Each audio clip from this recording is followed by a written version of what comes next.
You ask Tiger to calculate. This deals with linear inequalities with one unknown. The final result is j greater than -7.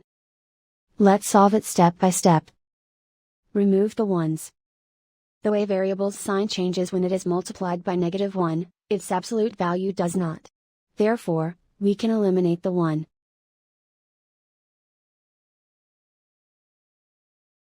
Group all constants on the right side of the inequality.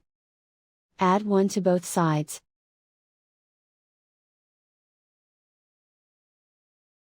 Simplify the arithmetic.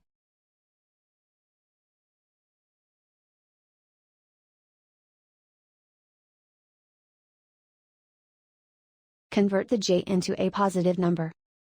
Multiply both sides by -1. Whenever you multiply or divide by a negative, reverse the inequality sign.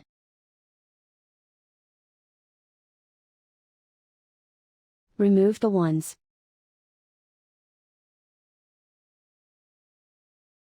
Simplify the arithmetic.